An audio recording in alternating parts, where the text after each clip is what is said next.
Coming up on Sbu TV, we take an exclusive look at St. Bonaventure's athletic facilities, and Olean police crack down on a new drug fad.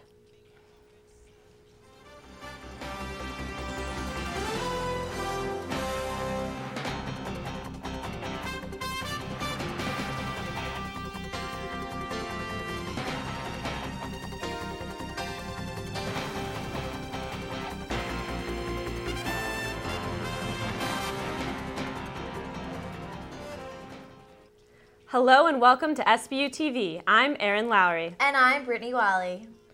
A routine investigation may find St. Bonaventure's athletic program in violations. Every 10 years, the NCAA does a review of its member schools. This year, St. Bonaventure is seeking recertification. A major component of the review is the federal Title IX law, which states equal treatment of men and women. One aspect the university might be worried about are its facilities. This field here, used for soccer and lacrosse, has been unusable since December flooding and the harsh winter weather. The currently in-season women's lacrosse team has had to travel to Alfred for all of its home games this season. In a similar situation is the women's softball team, whose grass field has also been unusable compared to the men's baseball team's turf field. Head softball coach Mike Threehouse believes the issue is due to weather, not a cause for concern of unfair treatment.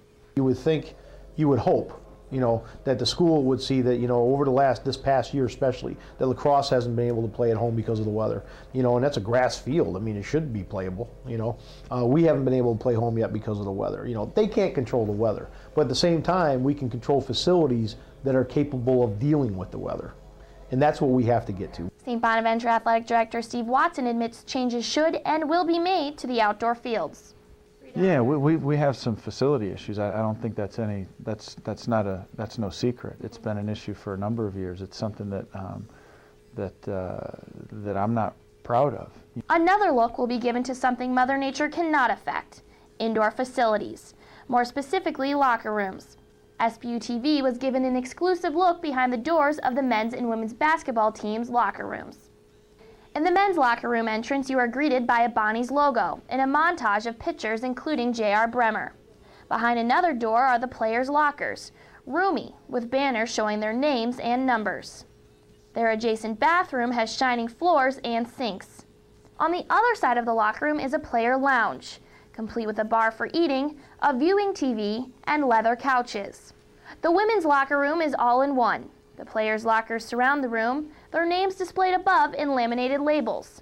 Their bathroom has tile floors and few working showers. They also have leather couches, the old men's couches before their locker room was renovated.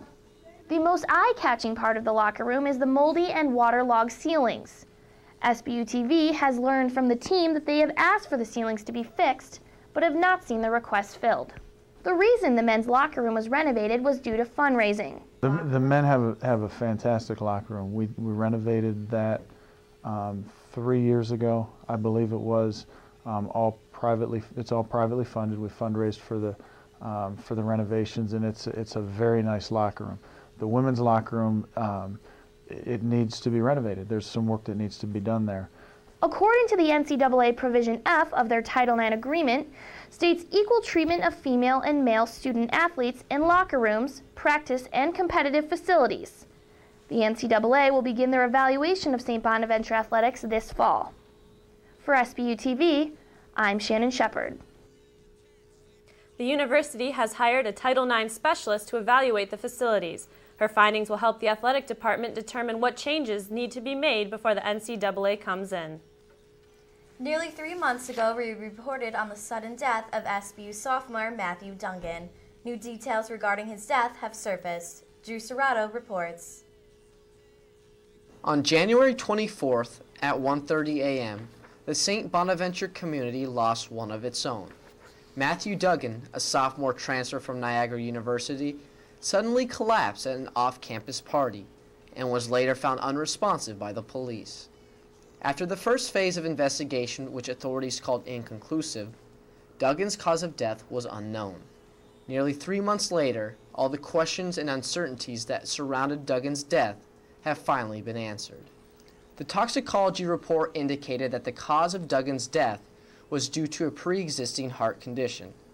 Whether that pre-existing heart condition was known or unknown to Duggan and his family, remains unclear. For Sbu TV, I'm Andrew Serrato. Dungan was a business major and an avid member of the St. Bonaventure men's rugby team. Law enforcement officials are seeing the effects of a new drug raising national and local concern. Olean police reported 3 separate incidents since February involving a new designer drug called bath salts. But these salts won't bring you the calm and relaxation associated with your typical bath salts. It's making people paranoid. It gives them hallucinations. It gives them suicidal thoughts. The salts are actually a stimulant and produce effects similar to those of methamphetamine. They're being snorted, ingested, and smoked. Any way they can get it in, they're getting it in. To be sold legally, they're packaged and marketed as a bath salt under names like Ivory Wave and White Lightning. Become like a white powder, and they put it in any type of container and label it a bath salt. The salts are being sold across the country in smoke shops, truck stops, and convenience stores, but they don't come cheap. The little container we bought just as a display to find out what it was $35 for a very small quantity. The store behind me, called Underground, is one place bath salts have been known to be sold in the past. But Captain Blovsky says they've asked all local stores to take the drug off their shelves. They agreed to. At that point, we couldn't enforce that they do that. So we're going on the honor system here and hoping that they aren't selling it anymore. New York State is looking to pass legislation that would make the selling of the salts illegal. Kathy Young has introduced it in the Senate here, and they are going to make a law to ban it, but it hasn't taken effect yet. After the incidents in Olean, Captain Blovsky says he realizes the seriousness of the new drug. For a small city like this to see it, I think it's a bigger problem than we think. We've only known of 3 people, but I'm sure there's more out there. For Sbu TV, I'm Christy Andrzejewski. Sbu TV went to several stores looking for bath salts, but were repeatedly told the stores did not carry them. The St. Bonaventure campus took part in a week-long stand campaign against violence called Enough is Enough. Felisha Woolley of SBU broadcast reporting class has more. On April 16, 2007, the nation was shocked by the shooting at Virginia Tech. This week, St. Bonaventure is taking part in a nationwide fight against violence called Enough is Enough. On Monday, Dr. Wolfgang Natter shared his moving story about being a professor at Virginia Tech the day of the shooting. We asked students about their reactions to Natter's emotional presentation. You never know what can happen, so it's really important to just be prepared, because I'm sure they didn't think that was going to happen at Virginia Tech, but you never know. One student was surprised how Virginia Tech handled itself on the day of the shooting. I was just shocked at how ill-prepared they were for it. And how is Bonaventure prepared for this kind of situation? We go through a lot of drills on this campus to prepare for that. I guess I'm proud to be from a school where we actually do take initiative. On Wednesday night, the Rathskeller hosted open mic night, where students and staff could come and speak out against violence. So we're really just providing the open mic night tonight as an outlet for students or faculty, surrounding community to come in, perform their work as a way to, release any emotions that they have about violence. Earlier in the week, we started out by taking a pledge of anti-violence. While one issue might not be important to a student, hopefully throughout the week we've matched something that's a concern of theirs. After a week of various events, St. Bonaventure has successfully taken part in the national campaign against social violence. With the overwhelming student support, it has become clear that this campus knows enough is enough. For Sbu TV, I'm Felisha Woolley. The week's observance also included a moment of silence, a suicide prevention walk, and a concert. Coming up on Sbu TV, find out creative ways students save money and how to care for your car as the weather conditions change. And demand for bacon-related products. Read me this one, Daddy. Okay, honey. The less art kids get, the more it shows. Are yours getting enough? Art. Ask for more. AmericansForTheArts.org. After a harsh western New York winter, your car may have taken more of a beating than you think. Sbu TV Lauren Adams reports on what drivers should do to prepare their automobiles for spring. Even though there is no more snow on the ground, the lasting effects of winter may be hidden in an unexpected place: your car. Ronald Lamb, a mechanic at Amor's Body Shop in Allegheny, says the road conditions this past winter have wreaked havoc on local vehicles. This year the potholes been so bad that people actually been bending rims and blowing tires. In order to avoid major problems through the weather change, Lamb says it's important to get your car checked out. You got to always check the integrity of the car and the front end and the rear end and your tires. Alignments this year kind of big just because of the road conditions and stuff. Lamb says it's not just cosmetic issues that need fixed on your car. Sometimes unseen problems can cause the biggest safety hazards on the road. If you have a loose front end part and it comes apart, I mean, it definitely could cause you to have an accident or lose control. And you definitely want to, have the whole undercarriage checked over and make sure the exhaust system's not falling off. To prevent any problems on the road, regular car checkups are necessary. When someone neglects to check his or her vehicle regularly, Lamb says it's obvious. You get some people that actually, seem to let it go, and you'll know when you see them come in because they need more than just a little, they need a lot. Lamb says when it comes to car care, it's better to be safe than sorry. It's definitely worth having your car checked in the spring and the fall, just because of wear and tear, and you really don't know what's going on with your car because, it may seem to drive okay to you, but there could be a problem there somewhere. For Sbu TV, I'm Lauren Adams. One other thing, it won't make your car run better, but getting it washed and polished will make you feel better about your wheels. If your wallet is feeling lighter than normal lately, 2 college students have tips on how to get bucks back. Student loans, gas prices, and the cost of food all contribute to the common complaints of college students about being poor or broke. In order to make money and keep it, some students get creative. I try to only have $5 in my wallet. I try to not always carry my card with me unless I know I might need it in an emergency. The cost of clothing can also put a strain on a bank account, but not for everyone. I go to the Salvation Army to buy my clothes, or I make them. I can make dresses, I can make skirts. Recycling not only does good for the environment, it can also put some green in a bank account. I collect cans and bottles throughout campus, digging through the recycle bins and tops of garbage bins, and bring them back every couple of weeks to make maybe $20 here and there. In New York State, each recycled bottle or can earn a person 5 cents. While recycling is an easy way to make some quick cash, the internet is a valuable tool for saving it. Before, I always decide what I want, and then when I know what I want, I go online to make sure to see if there's any coupons, and then I'm on a lot of mailing lists for the places that I go the most.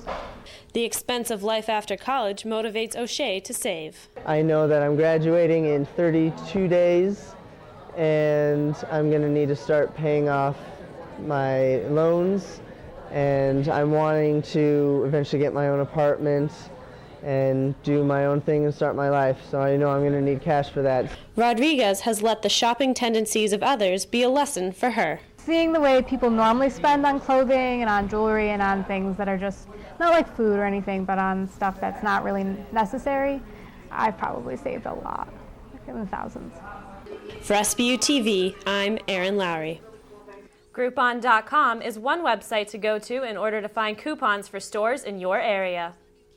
St. Bonaventure's Spring Awards ceremony took place on Tuesday afternoon in the Quick Center for the Arts. The Father Joe Duino honors and awards recognize individuals who have made others experience better and whose Franciscan spirit may go unrecognized. The program also incorporates the Employee Recognition Ceremony and Faculty Awards. A teacher at Bonaventure for years, Father Joe was known for. In about the same degree as you are helpful, you will be happy. And from Francis, for it is in giving that we receive. Our colleagues in Sbu TV Sports were named the Program of the Year. High school and college athletes don't think about a possible risk they may be taking each time they step onto the playing field. Nearly 100 young people die each year from random cardiac arrest. David Kolkowski of Broadcast Reporting class has the story.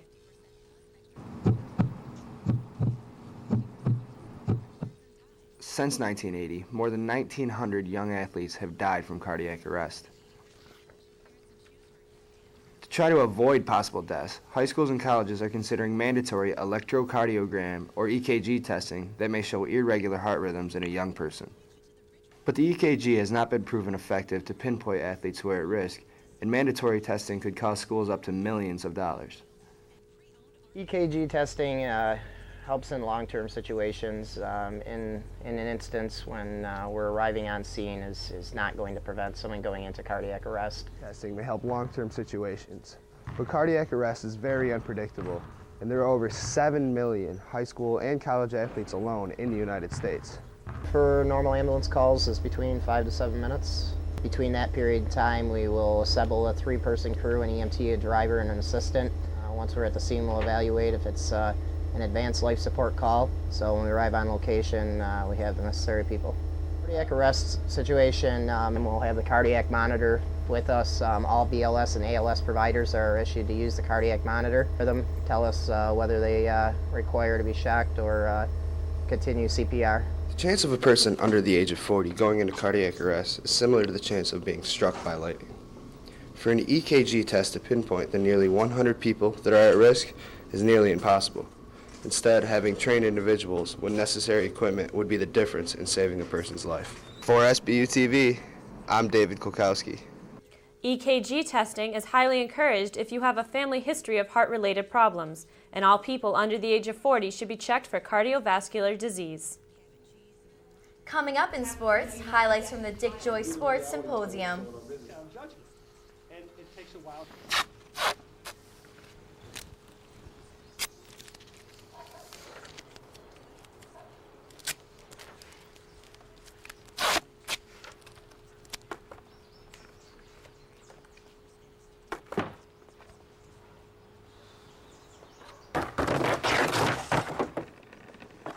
There is a better way to have fun with history.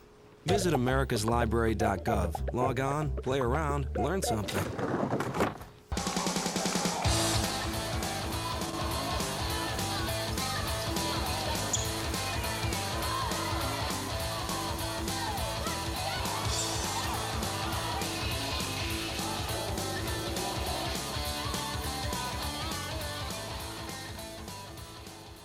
The St. Bonaventure's Jandoli School of Journalism and Mass Communication hosted its biennial Dick-Joyce Sports Symposium Tuesday. Tyler Diedrich has a recap. Students, faculty, and prominent media members assembled Tuesday morning in Dresser Auditorium as 2003 St. Bonaventure graduate Raina Banks opened the day by discussing her work as a producer at ESPN. After presenting one of her pieces that aired on SportsCenter, Banks discussed the challenges that women in the media face. You have to be able to travel for long extended periods of time, sometimes on short notice, and you're not able to plan. And sometimes you work, 16-hour days, and you're not exactly reliable. Next, alumni Mike Vaccaro and Adrian Wojnarowski discussed the differences between writing and reporting. People are going to trust and rely upon is the stuff that's grounded in truth and grounded in reality.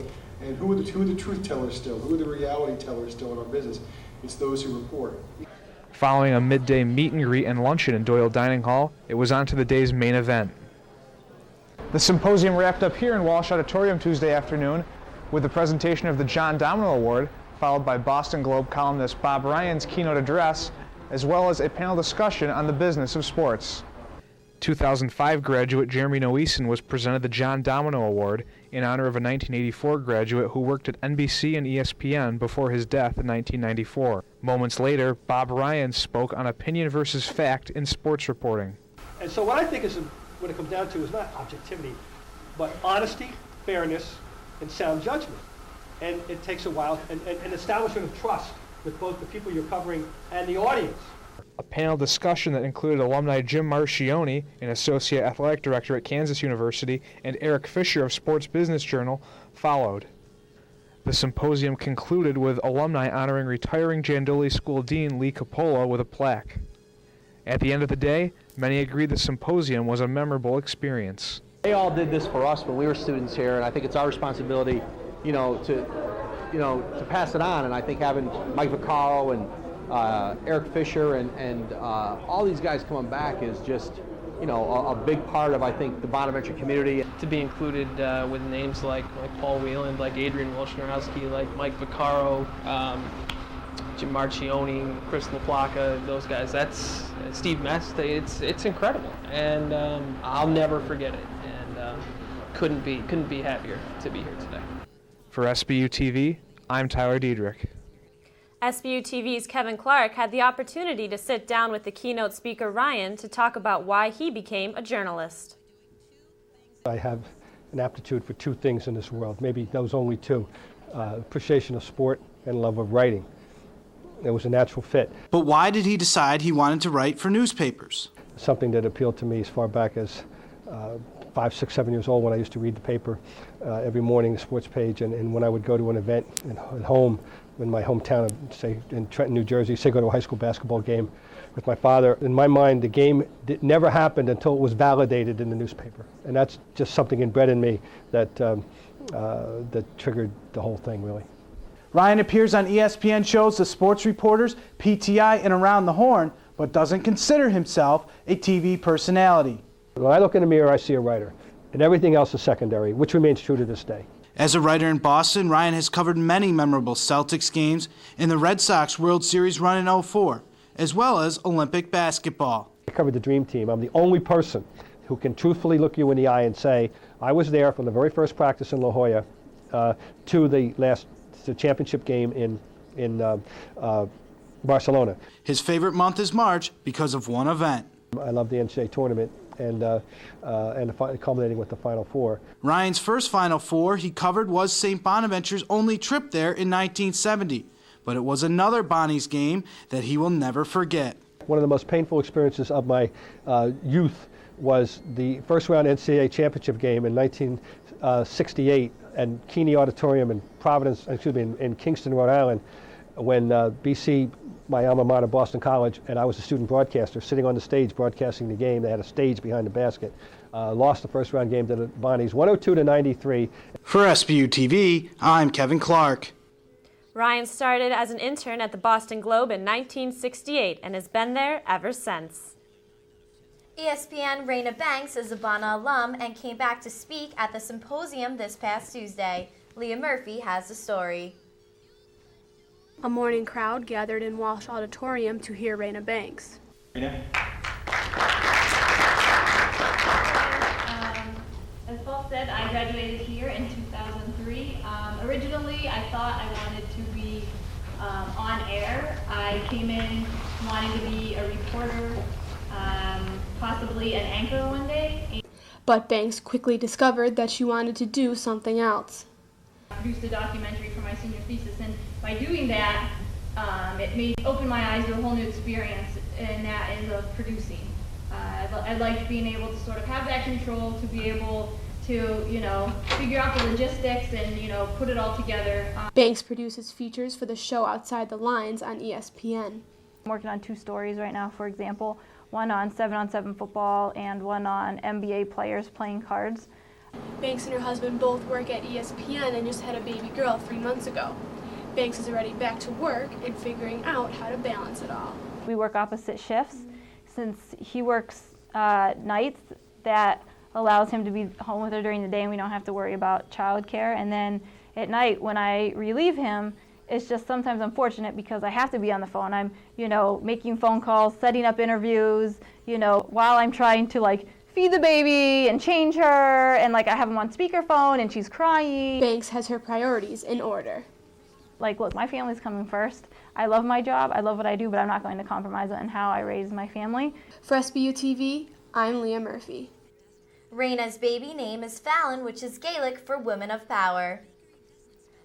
That's all this week for SBU TV. I'm Brittany Whalley. And I'm Erin Lowry. From the rest of us here in the Coop Lab, thanks for watching.